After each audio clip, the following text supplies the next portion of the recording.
चलिए, is matter around us pure? Chapter number 2, chemistry का part जो है हमारी साइंस बुक में क्लास 9 का, ये बहुत ही इंपॉर्टेंट, ये भी चीजें को जरा हमें गौर से समझने की जरूरत पड़ेगी चीजों को. हाउ वी जज weather milk, ghee, butter, salt, spices, mineral water or juice that we buy from the market are pure? How can we judge that whatever we buy from the market is pure? How can we judge? Now we will study this thing in this chapter. Have you ever noticed the word pure written on the packs of these consumables? What do you know about consumables? The things which we can consume or eat or use are consumables. Have you ever noticed the word pure? Sometime there is a word pure written on the packs of such consumables. For a common person, pure means having no adulteration. You know, adulteration, mixing of other things, that is adulteration. So, for a common man, pure means only that there is nothing else has been added uh, to that pack. But for a scientist, it's not so simple as that. For a scientist, all these things are actually mixtures of different substances and hence not pure. But for a scientist, you know, if you get, if you buy salt from market, you may you may have noticed that there is word written iodine, iodine mixed, iodine salt. That means ki iodine has been added to the salt, so it is not pure. Or you may see uh, on a packet of pure ghee, or on a packet of milk that is pasteurized. That means uh, additives are there which do not let them spoil. So all of these things are not pure for a scientist. Why? When a scientist says that something is pure, it means that all the constituent particles of that substances are the same in their chemical nature. They have same chemical natured substances in there. A pure substances, शोर नहीं करो. A pure substance consists of a single type of particle.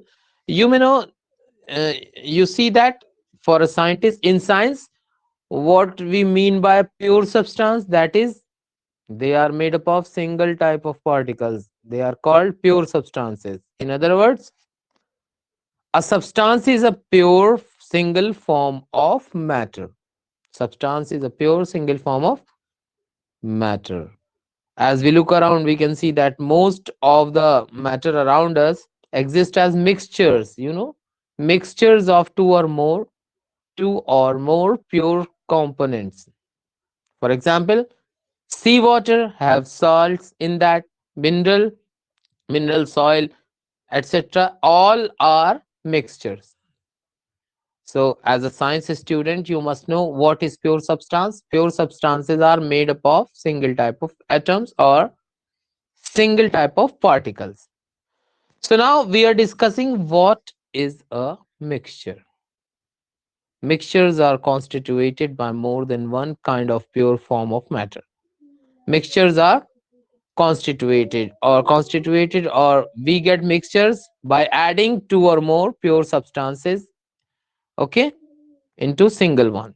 We know that dissolved sodium chloride can be separated from water by physical process, evaporation.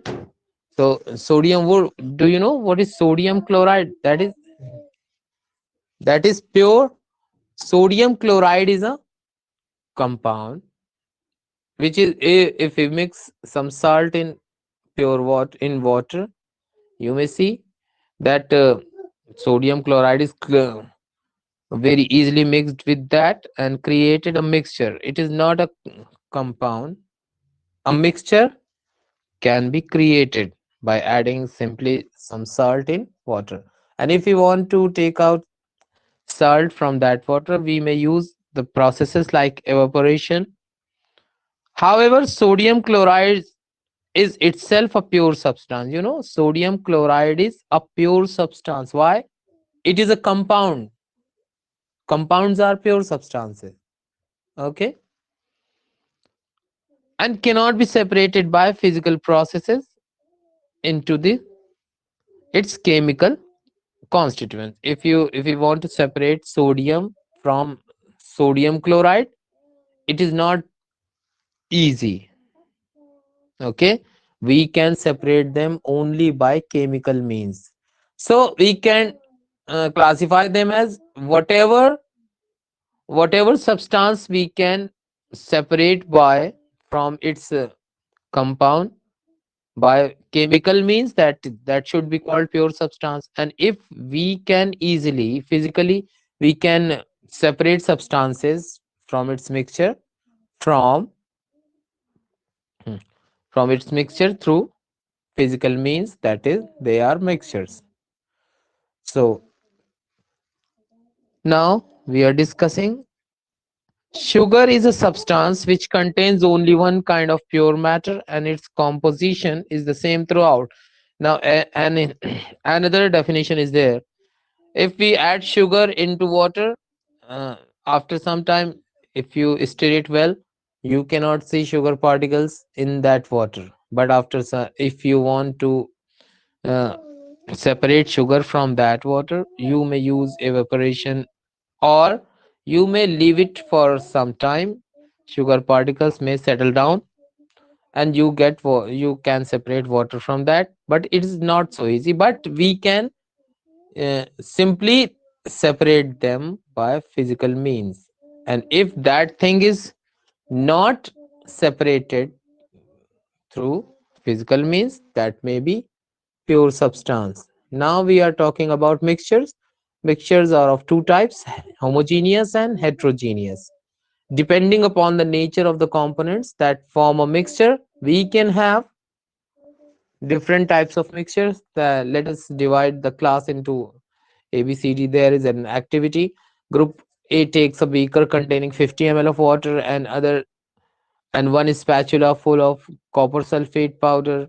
Group B takes 50 ml of water and two spatula full of copper sulfate powder by a in a beaker, and so on.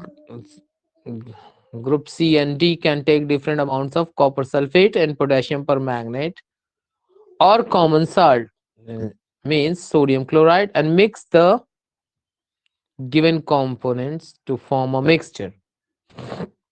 After some time, you must report the observations on uh, the uniformity in color and texture.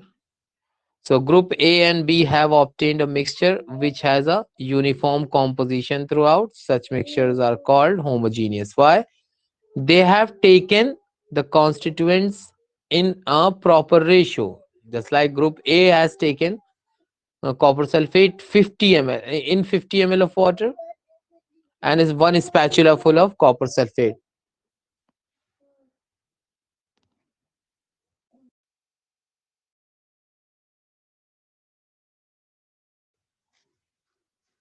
Okay. And group C and D have taken any amount. So the color and texture may be different from than that of A and B, group A and B. So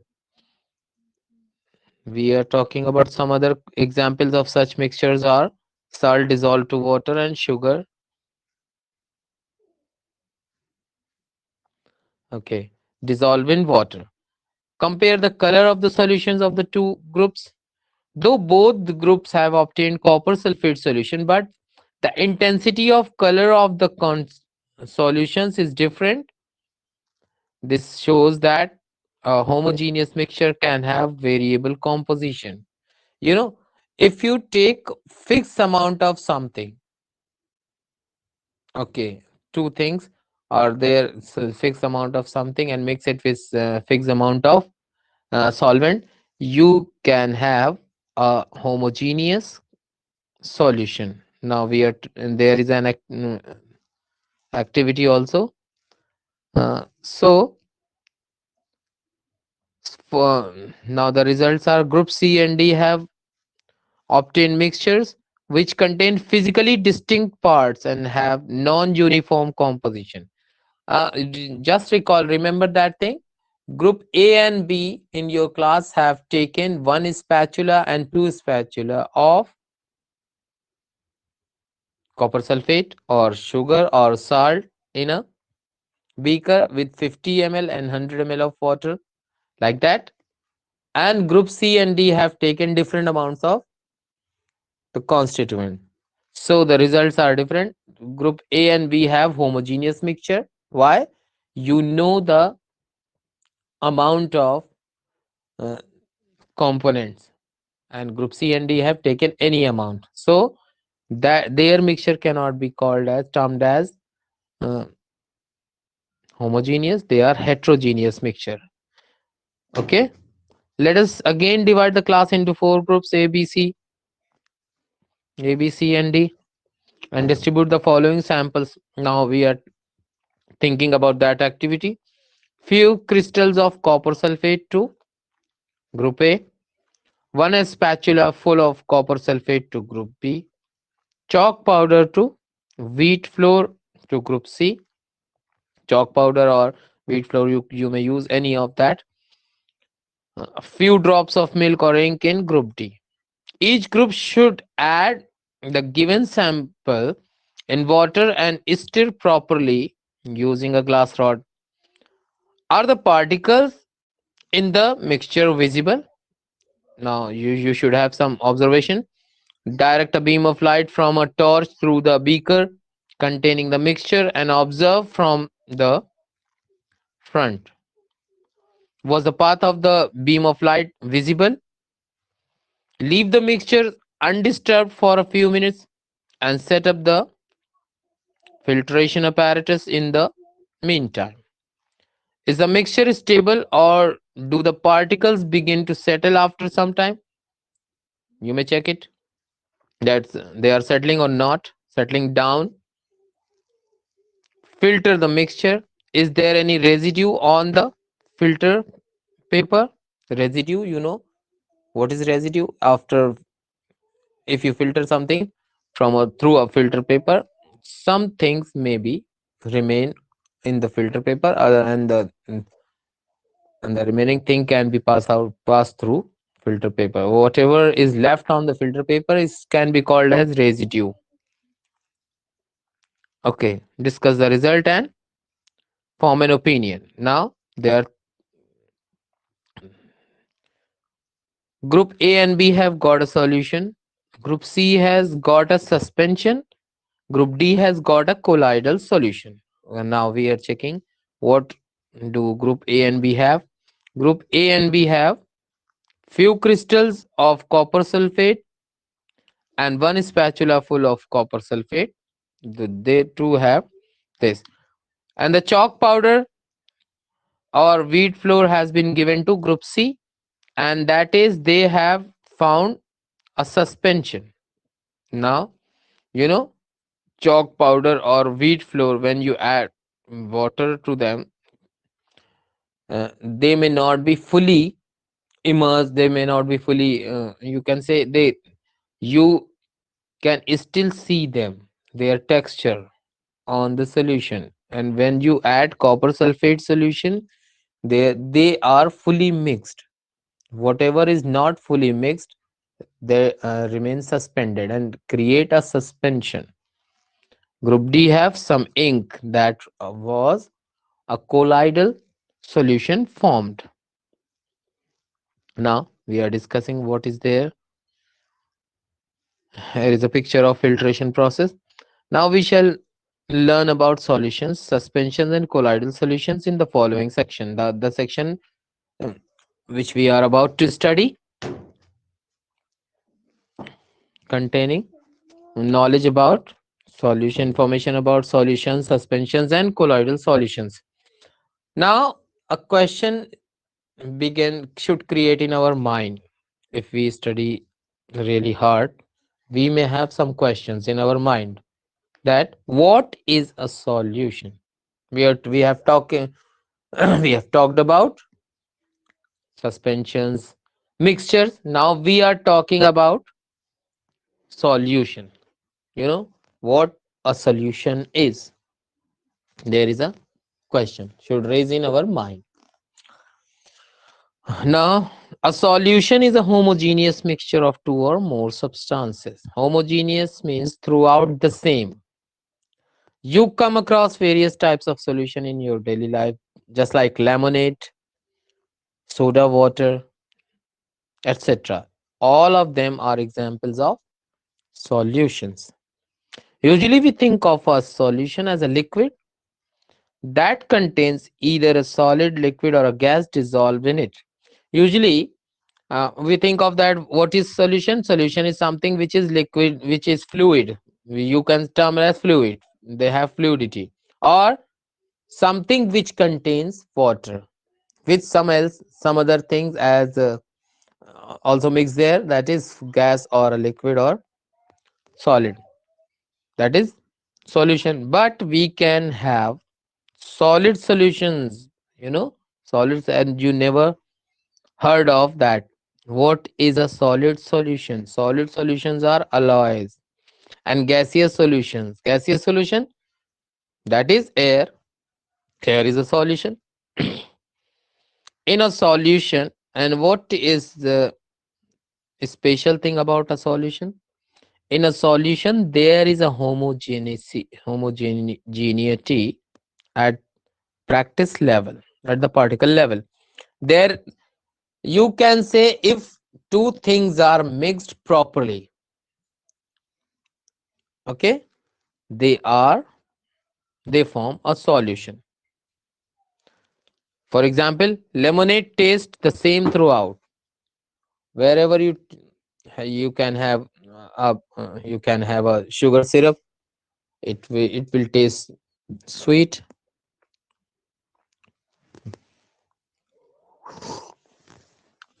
So a homogeneous solution is that which is uniform throughout. You know, if you add sugar to water or salt to water, they taste same. Whatever you do it in your own house or in some other house, they, and what if you buy them from a market, you will uh, taste them. If you taste them, they will give you same taste throughout. They are called homogeneous. Okay, so homogeneous solution is that which is uniform throughout.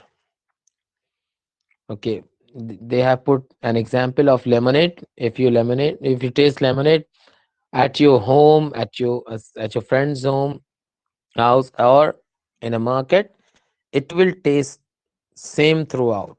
This shows that particles of sugar or salt are evenly distributed in the solution. There may be chance that it taste uh, the taste remains on your tongue for a long period if you mix a great amount of that thing. So alloys, more to know. There is a thing we have to learn about, that is alloys. Alloys are mixtures of two or more metals, or a metal and a non-metal, and cannot be separated into their components by physical methods. Alloys are a kind of solution which cannot be separated into their components by physical methods. You need, but still an alloy is considered as a mixture. This thing should term them as a compound, but they are still mixtures because it shows the properties of its constituents. You know what is difference between a compound and a mixture?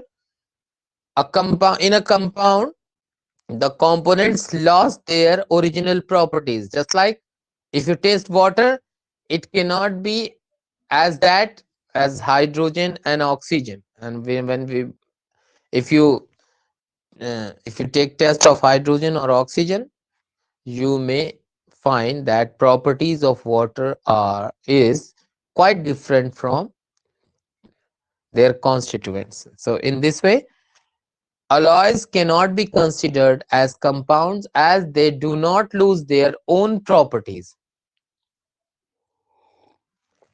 Okay, now move ahead. It shows the property of the its constituents and it can have variable composition. For example, brass is a mixture of approximately 30% zinc and 70% copper. You can say if you add if you use 31% zinc and 69% copper, it will still create brass.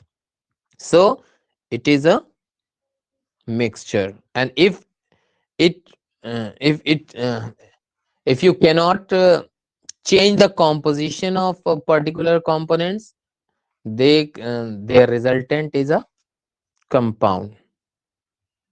Just like if you add two drops of hydro you 2 ml of hydrogen with 1 ml of oxygen, then they will create a water molecule only. Okay, and if you think that you can add 2.1 ml of hydrogen with one 0.9 ml of oxygen, it will not create water.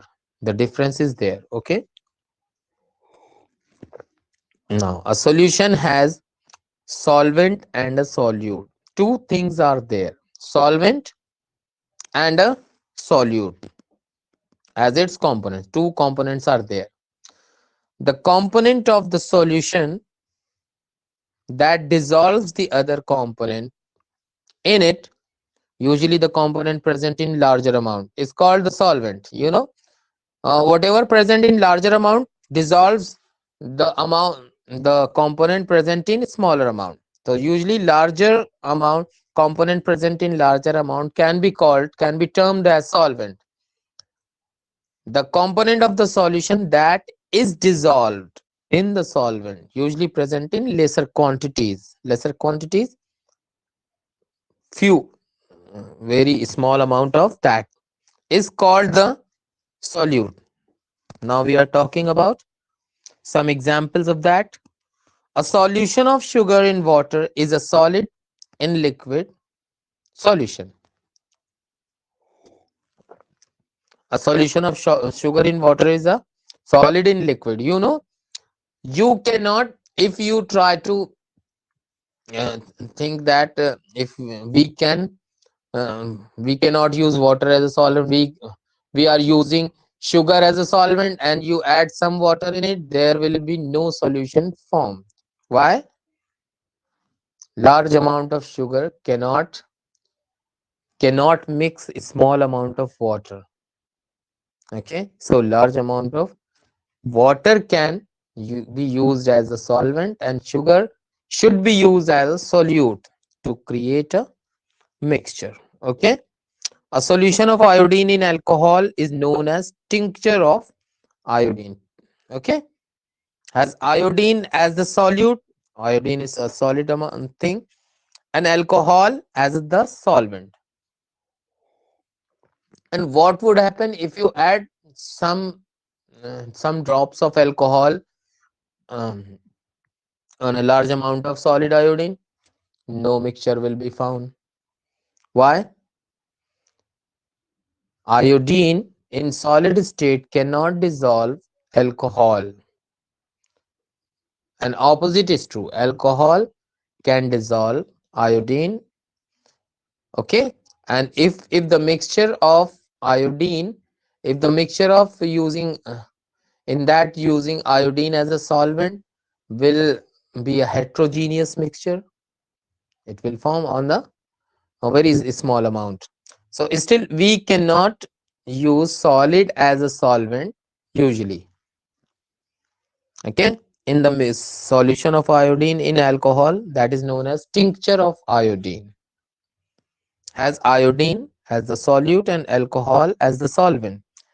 Aerated drinks, you know, aerated drinks like soda water.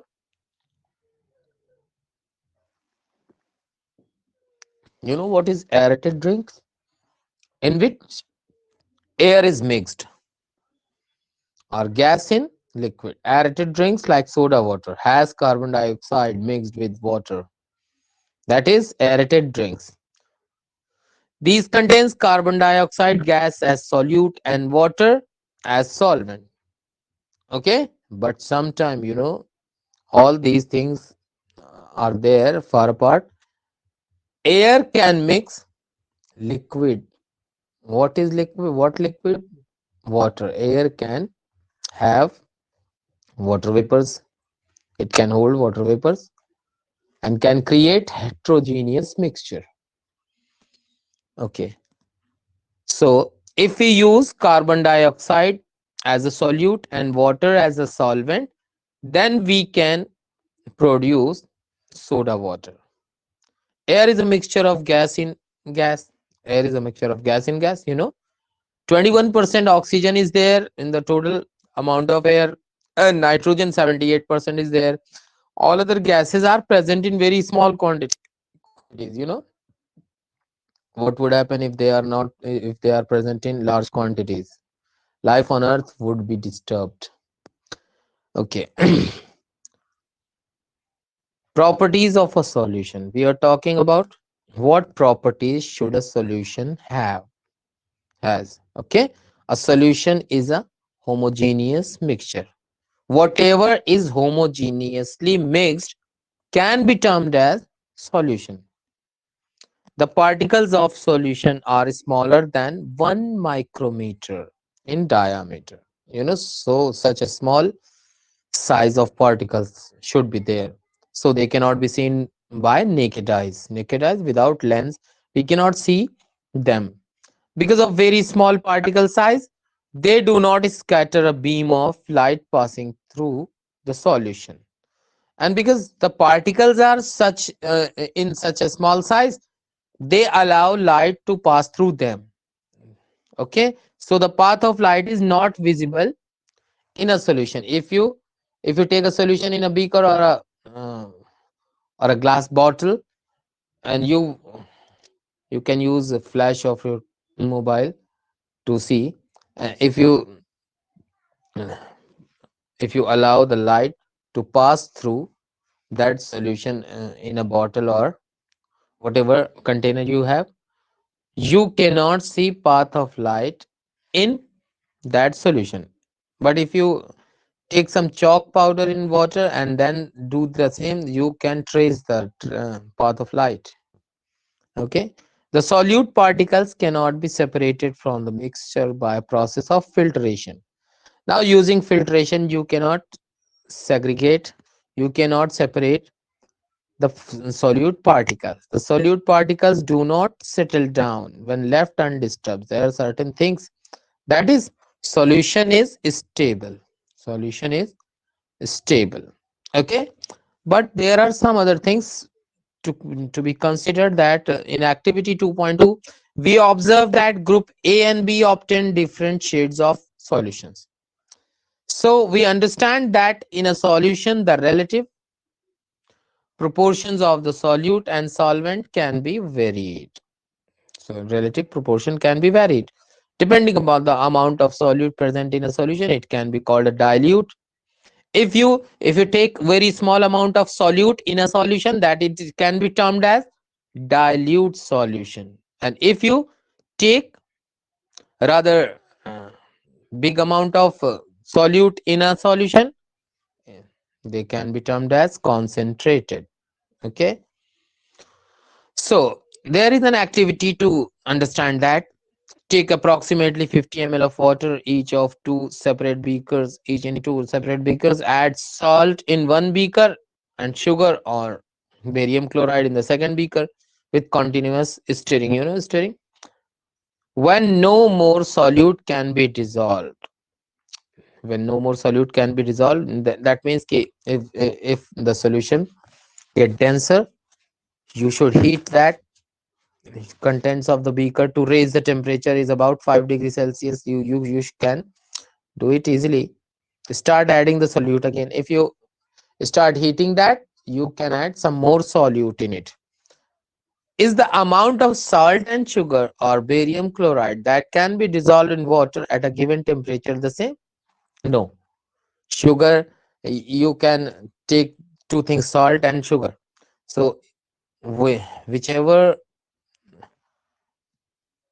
whichever test tube you have taken salt solution, and whichever uh, test tube you have taken sugar or barium chloride solution, they that can dissolve different amount of solute. Okay, any particular temperature, a solution that has dissolved as much solute as it is capable of dissolving, it is said to be a saturated solution. Okay, in other words, when no more solute can be dissolved in a solution at a given temperature, that can be termed as a saturated solution. What is saturated solution? When no more solute can be dissolved in a solution at a given temperature.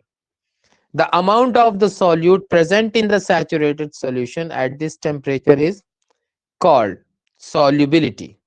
And if you want to find solubility of a solute, then you can check the amount after that, which can not, it is not possible to add more solute in a given solution, is called solubility. If the amount of solute contained in a solution is less than the saturation level, it is called unsaturated solution. Simply, if you want if you want to add some more solute in it at a given temperature, if the solution allows that, solution makes that, that is unsaturated solution. And if no more solute can be dissolved in that solution, that is called saturated solution. What would happen if you were to take a saturated solution at a certain temperature and cool it slowly? What would happen if you were to take, if you were allowed to take a saturated solution at a certain temperature to cool it down slowly? We can infer from the up what would happen. You know, after saturated, if you take a saturated solution and cool it down, crystallization may occur. You may see. We can infer from the above activity that a different substances in a given solvent have different solubility at the same temperature. For example, if you have taken water solution to each of them, in you have used water in water to dissolve salt, water to dissolve sugar or barium chloride. So they both of them have, all of them have different solubility at a given temperature, at the same temperature. The concentration of solution is the amount or mass or volume of solute present at a different in a given amount of solution. You know, concentration of solution is the amount. Concentration of solution depends upon, and what is concentration of solution? It is the amount, you may say mass or volume of solute present in a given amount of solution. That is concentration of solution. We may easily calculate them. There are various ways to express the concentration of solution, but here we will learn only three methods. Only three methods are there to check out whether the concentration, what is the concentration of a solution. So mass by mass percentage of a solution, if you uh, check out 1 gram of solute and uh, 10 gram of solution in, you can easily got percentage through that. Mass of solute upon mass of solution, that is into 100, you will get the percentage of concentration. Now the other method, mass by volume percent, if you take a mass of solute and volume of solution, you can easily do that. That is 1 gram of solute and 100 ml of water. This is called volume into 100. You can get, still you can get the percentage of a percentage concentration. Volume by volume, you can check it out by that. 2 ml of ink to 10 ml of water into 100, you can, for example. Okay, these are the three methods to calculate the concentration of solution. Okay, now we will finish in this class afterwards.